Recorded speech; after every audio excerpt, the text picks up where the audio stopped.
천국에 갔더니 성전이 없더라는 거예요. 왜 그러냐 하면은 하나님의 임재가 미치지 않는 곳이 한 곳이 없는 거예요. 모든 것이 다 성전인 거예요. 그렇기 때문에 하나님의 임재가 있는 곳이 있고 없는 곳이 있을 때에는 임재가 있는 곳이 성전이지만 온 전 세계에 하나님의 임재가 완전히 충만하게 가득 차게 될 때는 성전이라는 게 없는 거예요. 그래서 올라가 봤더니 성전이 없더라는 거죠. 왜냐하면 그 세계는 하나님의 임재가 모든 곳에 충만하게 있는 곳이에요. 그렇지만 지금 여기서 이야기할 때는 예수 그리스도의 몸 안에, 이 세상 안에 있기 때문에 이 몸 안에 하나님이 임재하시기로 하는 거예요. 그렇기 때문에 우리도 전부 다 성전으로 지어져 가는데 우리 하나하나가 다 이게 돌멩이들이에요. 근데 이 돌멩이인데 다 살아있기 때문에 이것들이 서로 상합하고 연합해가지고 하나님이 거하시는 처소로 지어져 가고 있는 거예요. 그래서 한 사람이 성전이 아니라 함께 같이 모인 이 공동체가, 그리스도 안에 있는 공동체가 이게 바로 성전이라는 거죠. 근데 성전이셨던 예수님은 또 제사장이기도 하셨어요. 그래서 안에서 우리 또 다른 이미지를 갖다가 그때 이야기를 했어요. 이게 성전의 이미지를 갖다가 이야기했을 때 여기 지성소가 있고 성소가 있고 물두멍이 있고 번제단이 있다 그랬어요. 그러면은 이게 지금 하나님이 임재하시는 곳은 이 지성소 안에 여기에 영광의 임재가 이렇게 있게 되는데, 그러면서도 실제로 또 이를 가지고 들어가고 제사를 드려야 되는 제사장이 있어요. 그래서 이 안에는 제물들을 가지고 피를 가지고 이 안에 들어가고 제사를 드리는 제사장 역할을 한 분이 누구냐면 바로 예수님이세요.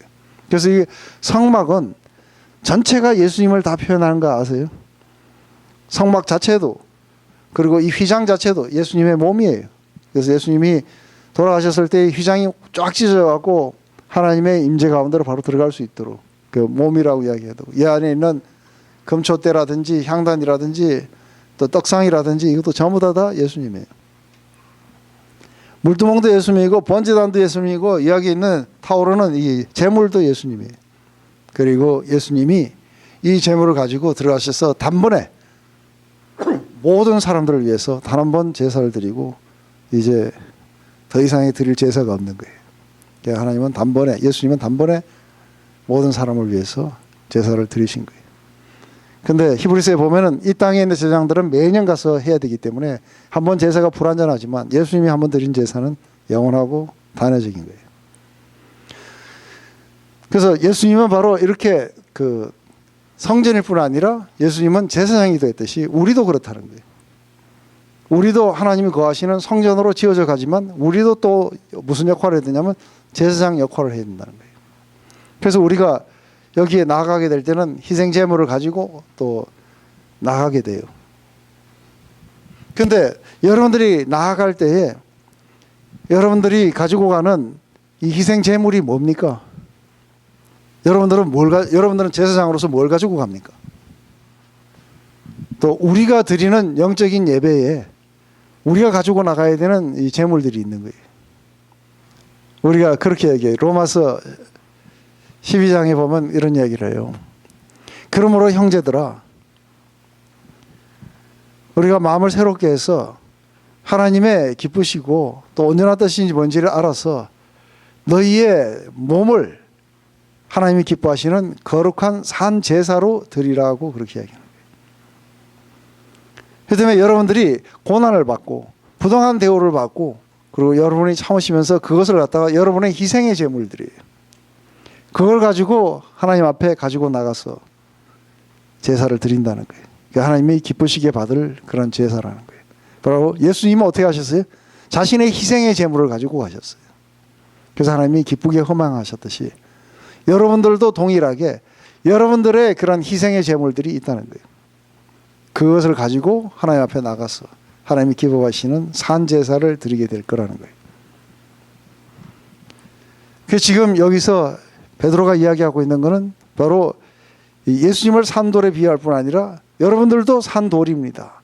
그래서 여러분들은 전부 다 예수님의 그 모퉁이 돌이 되신 그 위에다가 여러분들이 지어가는 하나하나의 그런 모든 재료들로 여러분들은 지어져 가고 있습니다. 예수님은 단 한 번에 여러분들을 위해서 영원한 제사를 드렸지만, 여러분들의 속죄의 제사를 드렸지만, 여러분들도 하나님 앞에 나아갈 때에 여러분들의 드려야 될 예물이 있는 것입니다. 그래서 헌금을 이야기하는 게 아니라 여러분들의 희생의 제사들을 이야기하고 있는 거죠. 그렇기 때문에 이 구약의 이런 이미지가 여기서는 성전과 제사장이 나눠졌지만 예수님 안에는 그게 하나로 통합되고 우리도 동일하게 그렇게 될 거라는 거예요. 그게 바로 이게 우리가 드리는 영적인 예배라고 이야기를 하는 거죠. 그러면서 경에 기록하였을 때 보라 내가 택한 보배롭고 요긴한 모퉁이 돌을 시온에 주노니 저를 믿는 자는 부끄러움을 당치 아니하리라 하였습니다. 이것은 이사야서 28장 16절을 인용한 거예요. 그래서 여기서 여호와는 하나님이 새로운 일을 시작하시겠다고 그렇게 하는 거예요. 그래서 이게 시온에 두고 온 돌은 바로 성전을 건축할 재료들이에요. 그래서 이전에 진짜 돌이 아니라 이제 인간들, 예수 그리스도의 돌이죠, 그죠? 근데 이 안에서 그 전에 있었던 인간 리더들, 또 인간의 그 제사장들은 사람들을 갖다가 이런 영적인 예배로 인도하지 못했었어요. 그래서 그냥 황소 피를 드리고 뭘 드리고 이러고 돌아가면 끝인 거예요. 근데 예수님은 우리를 그렇게 인도하시는 게 아니라 예수님은 우리도 다 영적인 예배를 드릴 수 있는 제사장으로 우리를 갖다가 만들어 가신다는 거죠. 그렇기 때문에 하나님이 거하실 우리의 처소로 하기 때문에 그러기 때문에 여러분들 믿는 너희에게는 보배이나 믿지 않은 자들에게는 건축자들의 버린 돌이 모퉁이의 머릿돌이 되고 또한 부딪히는 돌과 거치는 반석이 되었느니라. 저희가 말씀에 순종치 아니함으로 넘어지다니 이는 저를 이렇게 정하신 것이라. 그렇기 때문에 많은 사람들은 이 예수님이 시온에 두고 온 돌이에요.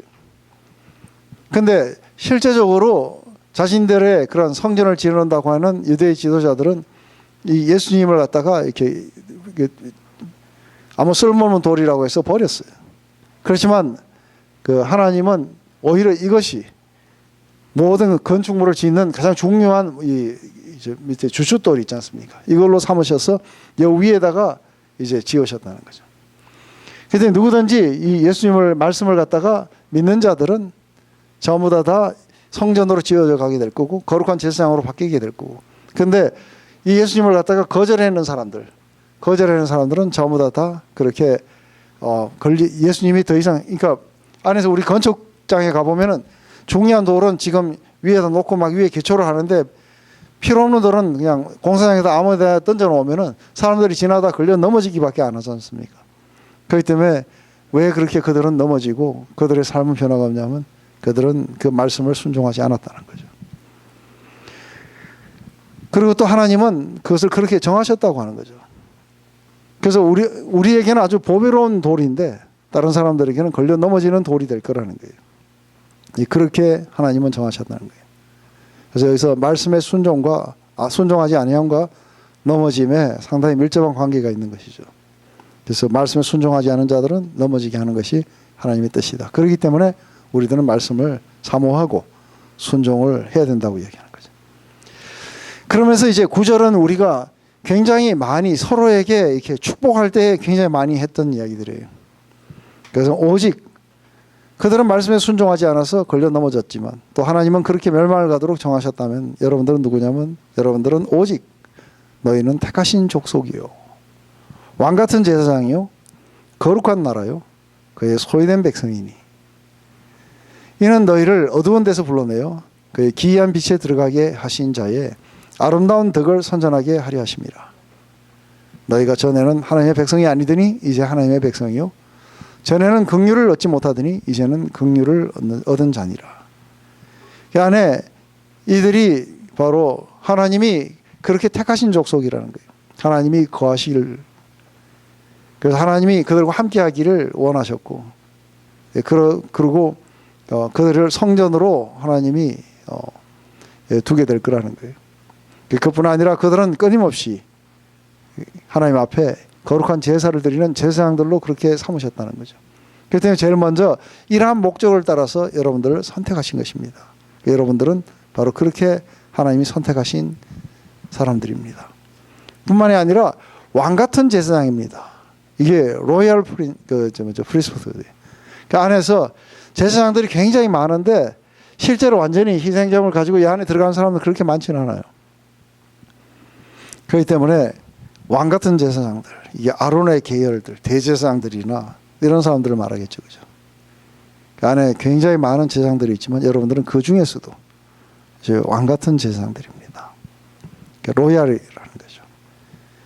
그리고 그분의 거룩한 나라입니다. 하나님이 다스리는 그런 거룩한 나라면 그분의 소유되어 있는, 그분에게 속해 있는 그런 백성입니다. 근데 왜 하나님이 여러분들을 그 망령된 현실에서 구원하셔서 바로 이렇게 여러분들을 택한 족속으로, 그리고 왕같은 제사장으로, 그분의 거룩한 나라로, 그분의 소유된 백성으로 여러분을 삼으셨냐 하면은, 여러분들을 그 어두운 가운데 불러내서 그분의 아름다운 기이한 빛으로 들어가게 하셔서, 그래서 그분의 그 영광을 갖다가 온 땅에 전하기 위해서 여러분들은 크리스찬이 된 것입니다 하고 이야기하는 거죠. 그렇기 때문에 안에서 동일하게 우리 그 출애굽기 19장 6절에 보면 하나님이 이 이스라엘 백성들을 갖다가 애굽에서부터 불러내 가지고 이제 이들과 언약을 이렇게 맺게 됩니다. 언약을 맺게 되면서 이들은 하나님의 택하신 백성들이에요.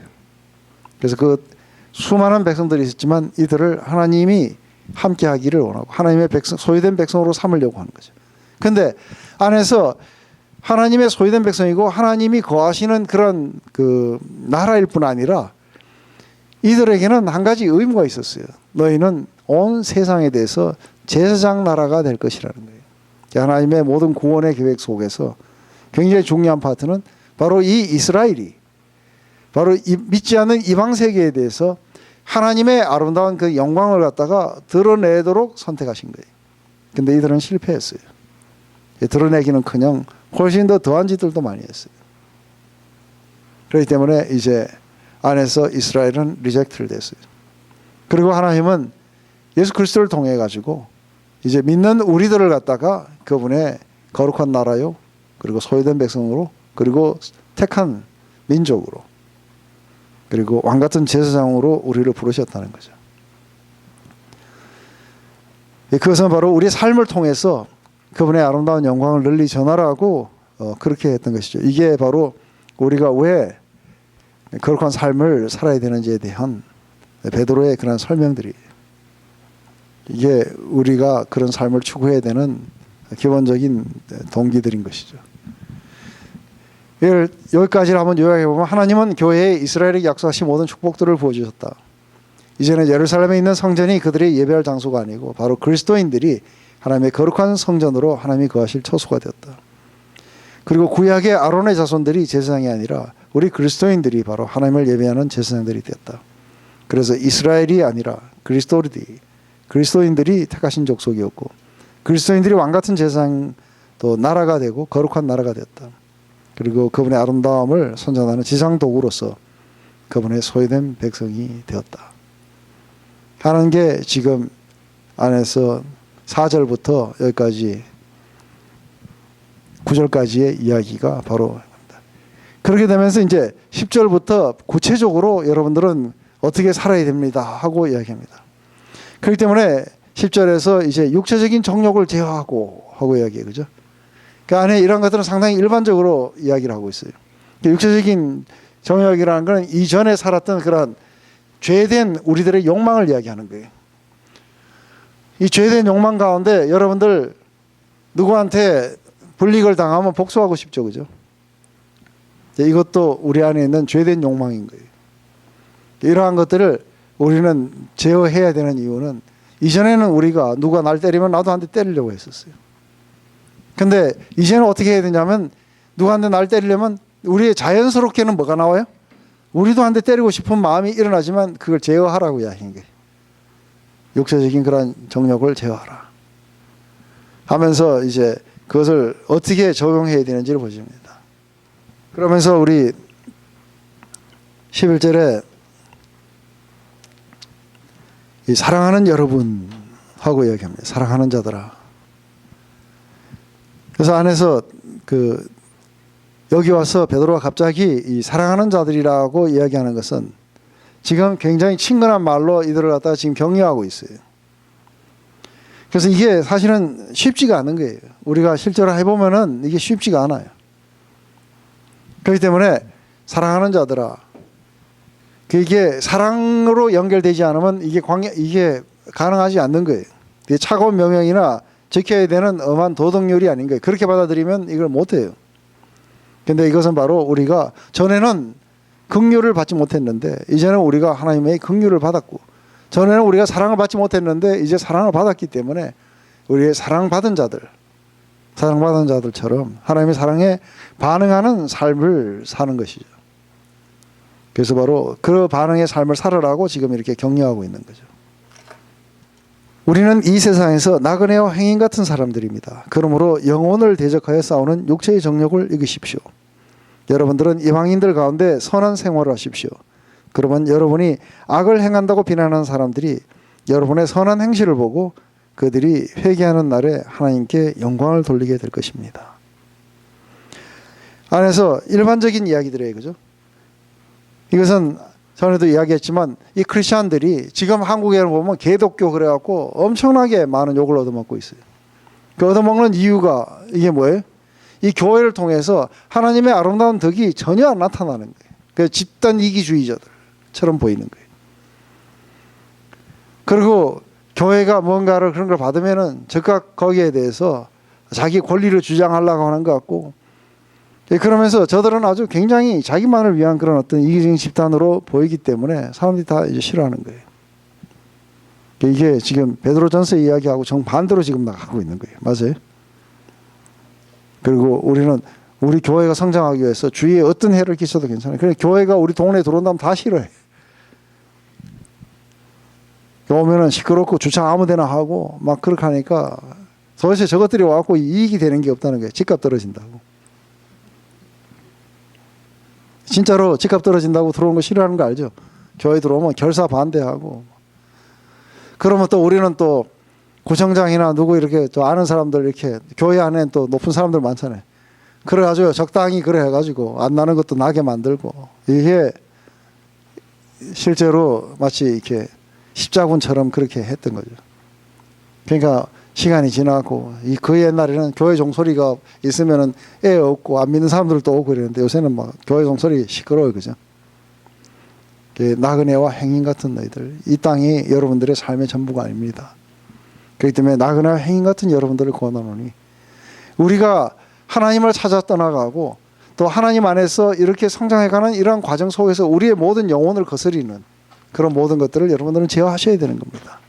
제어하시고 여러분들은 그렇게 사시지 마시고 여러분들이 이방인들 가운데 선한 생활을 그렇게 해야 됩니다. 여러분들을 악행한다고 비난하는 사람들에게 교회가 사회 봉사를 하게 되고, 옆에 있는 사람들에게 그렇게 하고 교회가 어떤 불이익을 당했을 때 거기에 순응을 하고, 그리고 안에서 오히려 그 악을 갖다가 선으로 갚고 하는 이런 일들이라면 역시 교인들은 틀리다고 그렇게 얘기합니다.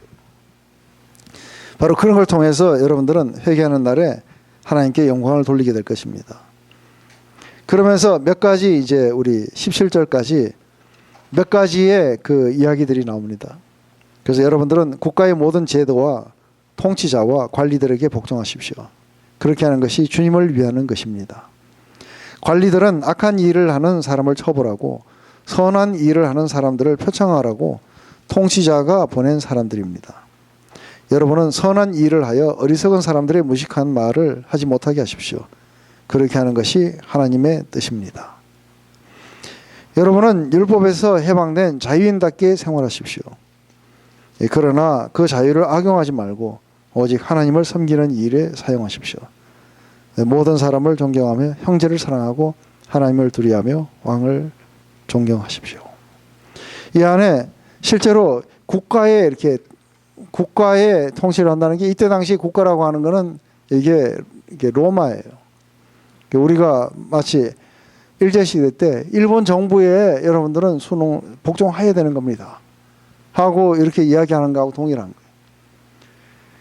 그리고 그렇게 해야 되는 그 이유는 모든 로마서에서는 그래요. 모든 그 권위들은 하나님이 주시지 않으면 안 된다는 거예요. 그래서 빌라도가 네가 말만 잘하면 내가 살려줄 수도 있다니까 그게 네한테서 오지 않는다는 거예요.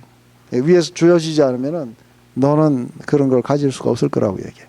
빌라도에게 내린 그 권위마저도 하나님 주셨다고 예수님이 그렇게 말씀하세요. 그렇기 때문에 안에서 이게 하나님이 우리를 향하신 기쁘신 뜻이에요. 국가에 복종하라는 거예요. 그리고 모든 권위들에게 복종하라는 거예요. 그 권위가 옳든 그러든 상관없이 복종하라는 거예요. 그렇게 함으로 말미암아 무식한 자들이 저 크리스천들은 말썽만 일으키고 저 크리스천들은 아주 사회에 그런 어떤 악처럼 느껴지고 이런 이야기를 하는 걸 갖다가 부끄럽게 해야 된다는 거예요. 크리스천들 알고 보니까 그게 아니고 이 사람들은 정말로 이 땅에서 그 하나님의 그런 아름다움들을 이렇게 반영하면서 살아가는 사람들이고 하는 걸 나중에 알게 되면은 회개하고 그걸 통해서 하나님 앞에 영광을 드리게 될 거라는 거예요. 그렇기 때문에 왕도 공경하고 무사람도 사랑하고 형제를 사랑하고 권위들을 갖다가 순종하고 그렇게 살아가라는 거죠. 이게 이제 일반적으로 어느 특정한 것을 아니라 그냥 권위, 왕, 뭐 주위 사람들, 권위 이런 거에 순종하라는 이야기로 시작이 됩니다. 그렇지만 이제 18절부터는 사환들아 하고 종들아 하고 이야기를 해요. 18절부터 25절까지는 특정 부류에 대해서 하게 됩니다. 그래서 이 특정 부류에 대해서 하는 거는 이 파트가 상당히 이렇게 그 중요한 파트이기 때문에 안에서 우선 오늘의 여기까지의 그 17절까지의 1절부터 17절까지의 이야기를 이렇게 종합해서 마무리를 한다면은 바로 그런 이야기 됩니다. 여러분들은 이러이러한 영적인 축복을 받았고 그리고 여러분들의 그 복들이 하늘에서 여러분들을 기다리고 있습니다. 여러분들은 이렇게 귀한 예수 그리스도의 보배로운 피로 말미암아 여러분들은 구속을 받았고 그리고 그것으로 말미암아 여러분들은 조상의 망령된 행실에서부터 벗어나서 이제는 거룩한 삶을 향해 나가게 됩니다. 그렇게 된 것은 여러분들이 하나님의 말씀으로 여러분들이 거듭나게 된 겁니다. 그 말씀은 바로 우리가 여러분들에게 전한 그 복음입니다. 그렇기 때문에 이제는 여러분들이 예수님을 알지 못했을 때 가졌던 그런 모든 행동들을 벗어버리고 이제 신령한 저절을 사모하듯이 이 말씀을 순종하면서 여러분들은 자라가야 되는 겁니다. 그것은 제사의 이미지로 볼 때는 바로 우리 예수님은 바로 산 돌로서 또 대제사장으로서 그렇게 하나님이 거하실 거룩한 처소가 되었습니다. 그렇듯이 여러분들도 예수님처럼 산 돌로서 그리고 제사장으로서 여러분들 하나님이 기뻐하시는 거룩한 성전으로 지어져 가게 될 겁니다. 그때 여러분들은 하나님이 바로 그 일들을 위해서 하나님의 아름다운 영광을 선전하기 위해서 여러분들은 택하신 족속이고 왕 같은 제사장이고 그분의 소유된 백성이며 거룩한 나라입니다. 그렇기 때문에 여러분들은 이제 나그네와 행인같이 이 땅을 살아가는 여러분들에게 권하니 여러분들 마음속에서 일어나는 그런 모든 육체적인 그런 악들을 버리십시오. 그래서 여러분들이 복수하고 싶고 여러분들이 그냥 안에서 여러분들이 뭔가를 당하면은 거기에 대해서 항상 반응하고 싶고 이랬던 그런 마음들을 여러분들 다 제거하십시오. 제거하시고 하나님은 그렇게 살기를 원치 않으십니다. 하나님 원하시는 것은 여러분들이 바로 그러한 국가에 또 그러한 권위에 그것이 심지어 그런 나쁜 권위를 할지라도 여러분들은 순종하셔야 됩니다. 여러분들은 이 땅에 속하지 않기 때문에 여러분들은 사실은 그렇게 해야 될 의무가 없습니다. 근데 그렇게 해야 되는 것이 바로 하나님의 뜻입니다. 그것이 바로 여러분들이 드리게 되는 영적인 예배인 것입니다. 바로 그것을 가지고 하나님 앞에 나아가서 예배를 드린다면 그렇다면 하나님은 여러분들의 그 예배를 기뻐 받으시면서 흠양하시게 될 것입니다. 하는 이야기를 하면서 이제 우리 다음 시간에는 종들 그리고 특별히 그 가정 안에서 있었던 여자들의 그 아내들아 하고 이야기 나옵니다. 이 두 분류를 이렇게 같이 보겠습니다. 자, 기도하고 마칠게요.